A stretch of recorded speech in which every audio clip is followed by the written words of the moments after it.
Shalom Bapak Ibu sekalian, selamat pagi. Pada pagi hari ini kita akan merenungkan satu bagian firman Tuhan yang diambil dari Bilangan pasal 22 ayat yang kedua hingga ayat yang ke-20. Namun kita akan fokus dan mendengarkan sabda Tuhan yang diambil dari ayatnya yang ke-18 dan ayatnya yang ke-19. Demikianlah firman Tuhan. Bacaan diambil dari Bilangan 22 ayat 18 sampai 19.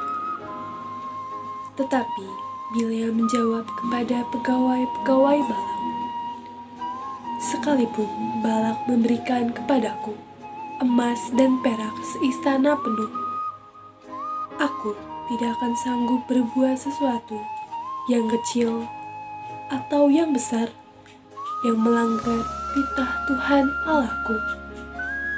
Oleh sebab itu, baiklah kamu pun tinggal di sini pada malam ini, supaya aku tahu apakah pula yang akan difirmankan Tuhan kepadaku." Demikianlah sabda Tuhan. Nah, tadi kita sudah mendengar di ayat yang ke-18 dan ayat 19. Bapak Ibu sekalian, nats yang kita baca pada pagi hari ini adalah menceritakan kisah tentang Balak, Raja Moab yang telah melihat apa yang dilakukan oleh Musa dan bangsa Israel terhadap Raja Sihon dan Og. Dan tentunya dia menjadi sangat ketakutan. Oleh karena itu ia meminta Bileam untuk mengutuki bangsa Israel. Nah, ternyata Bileam ini bukan orang Israel, akan tetapi Allah memakainya sebagai pelihat. Bileam ternyata sudah mahir dalam mengutuki seseorang ataupun suatu bangsa. Tetapi ia sadar bahwa ia harus bertanya terlebih dahulu kepada Allah. Ternyata jawaban Allah adalah tidak. Dan Bileam pun mengatakan yang demikian kepada utusan Balak.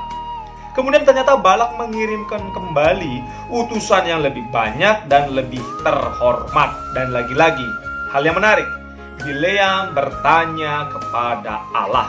Kali ini Allah menjawab bahwa ia boleh pergi dengan utusan-utusan Balak tersebut. Barulah Bileam berani untuk berangkat. Fakta yang sangat menarik menunjukkan bahwa Bileam tidak akan berbuat apa-apa sebelum Allah menjawab iya. Walaupun orang yang memanggilnya tersebut adalah seorang raja, Bileam tetap berani berkata tidak. Bahkan dikatakan juga tadi di ayat yang ke-18 atau ayat 19, ia menolak sekalipun Raja Balak memberikannya emas.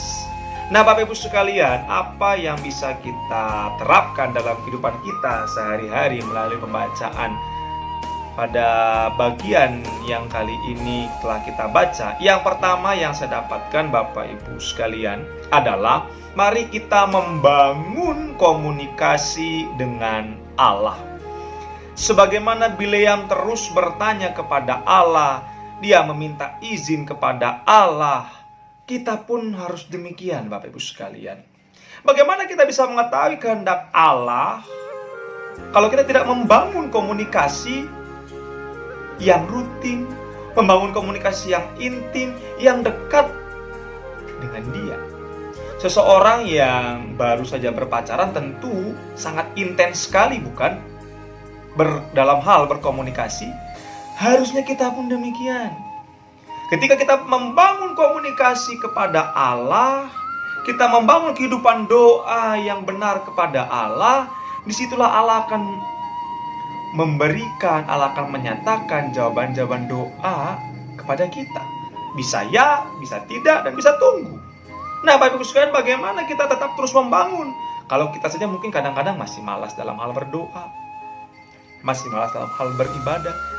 Kalau bahasa kerennya, marilah kita membangun mesbah doa yang benar di hadapan Tuhan. Mari Bapak Ibu sekalian, jangan kita lupakan, Martin Luther pun berkata bahwa doa adalah nafas kehidupan orang percaya. Kalau kita tidak berdoa, berarti kita tidak bernafas. Berarti kerohanian kita mati. Yang kedua, Bapak Ibu sekalian, yang saya dapati adalah mari jangan pernah tergoda oleh hawa nafsu duniawi, oleh tawaran-tawaran duniawi yang sekalipun itu sangat menarik sekali, Bapak Ibu sekalian. Di sini dikatakan bahwa sekalipun Balak memberikan emas dan perak seistana penuh. Bayangkan Bapak Ibu sekalian, seistana penuh, Aku tidak akan sanggup berbuat sesuatu yang kecil atau yang besar yang melanggar titah Tuhan. Ini menarik sekali. Sekalipun dia diberikan emas atau perak seistana penuh, dia tidak akan tergoda. Bapak Ibu sekalian, banyak sekali mungkin beberapa artis atau orang-orang Kristen, orang percaya, oleh karena segelintir emas, jabatan, dan lain sebagainya, ia menjadi tidak percaya lagi kepada Tuhan. Sangat ironis sekali Bapak Ibu sekalian. Mari pada pagi hari ini kita renungkan untuk kita belajar tetap setia kepada Tuhan dan tidak tergoda oleh hawa nafsu dunia apapun, sehingga kita menjadi melanggar perintah Allah. Kiranya kita tetap setia dan taat dalam menjalani perintahnya sekalipun sulit, tapi Allah memberikan kita kekuatan. Amin untuk firman Tuhan pada pagi hari ini. Shalom, selamat pagi, Tuhan Yesus memberkati.